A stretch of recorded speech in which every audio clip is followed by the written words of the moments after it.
A snake came to my water trough on a hot, hot day, and I, in pajamas for the heat, to drink there.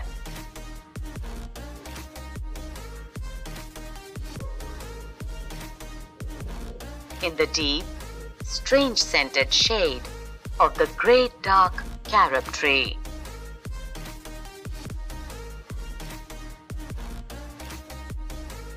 I came down the steps with my pitcher and must stand and wait, for there he was at the trough before me.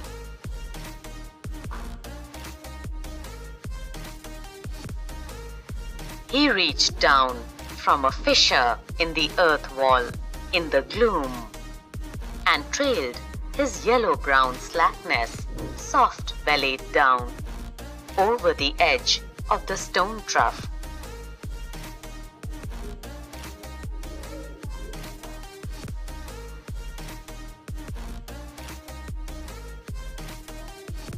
And rested his throat upon the stone bottom, and where the water had dripped from the tap in a small clearness,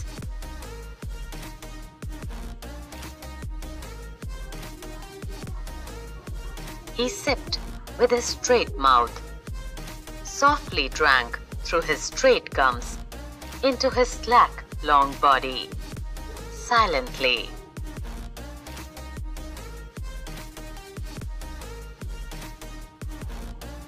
Someone was before me at my water trough, and I, like a second comer, waiting.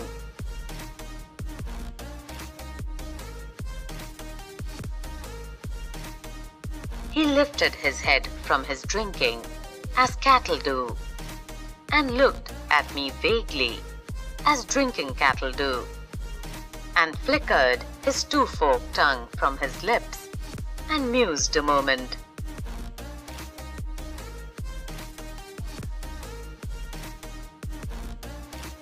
And stooped and drank a little more, being earth-brown, earth-golden, from the burning bowels of the earth, on the day of Sicilian July, with Etna smoking.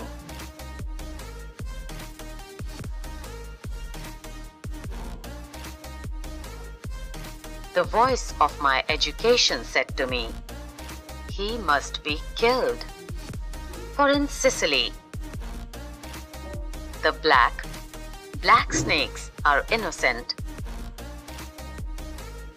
The gold are venomous.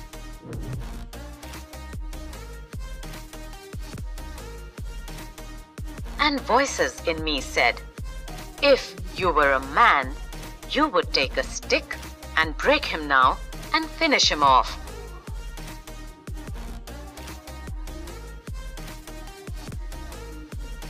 But must I confess how I liked him, how glad I was he had come like a guest in quiet to drink at my water trough.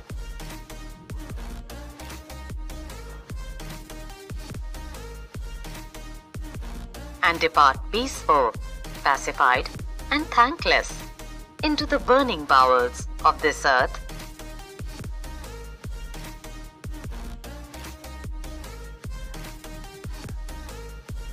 Was it cowardice that I dared not kill him?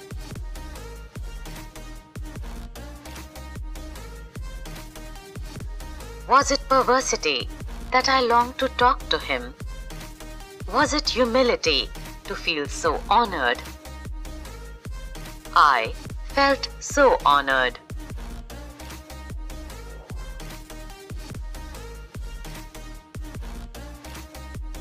And yet those voices, if you were not afraid, you would kill him.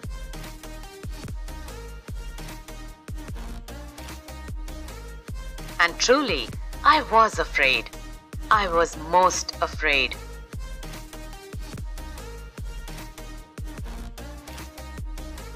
But even so, honored still more, that he should seek my hospitality from out the dark door of the secret earth.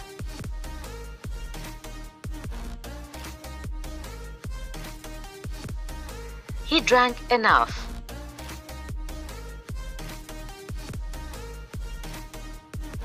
And lifted his head dreamily, as one who has drunken, and flickered his tongue like a forked night on the air so black.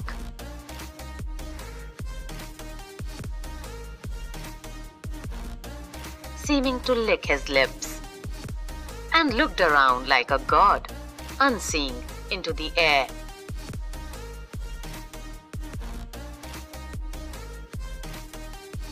And slowly turned his head, and slowly, very slowly, as if thrice a dream, proceeded to draw his slow length curving round,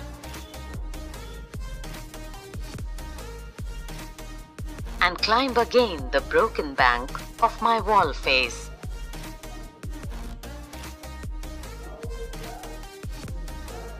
And as he put his head into that dreadful hole,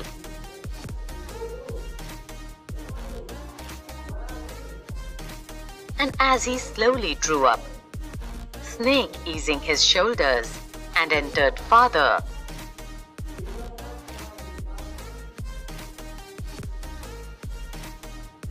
a sort of horror, a sort of protest against his withdrawing into that horrid black hole.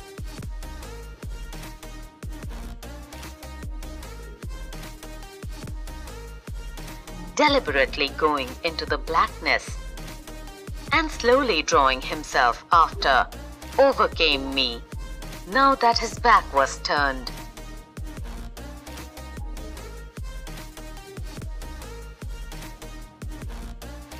I looked round. I put down my pitcher.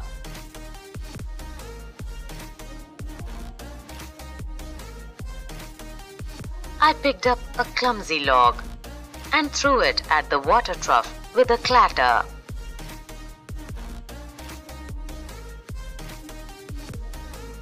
I think it did not hit him.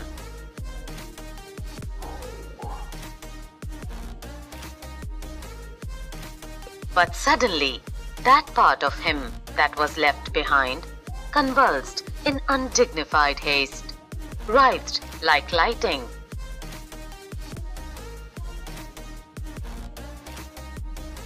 and was gone into the black hole, the earth-lipped fissure in the wall front, at which, in the intense still noon,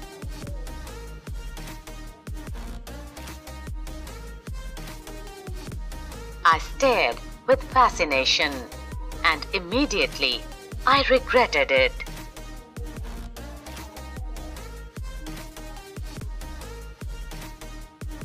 I thought, how paltry, how vulgar, what a mean act.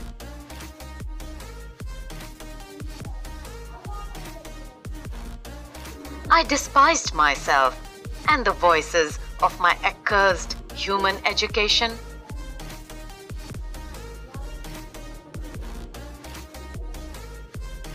And I thought of the albatross, and I wished he would come back, my snake.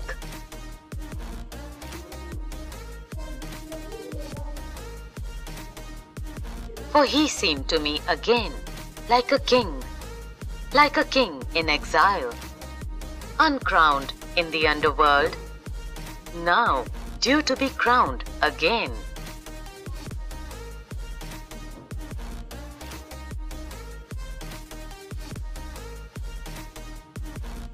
And so, I missed my chance with one of the lords of life.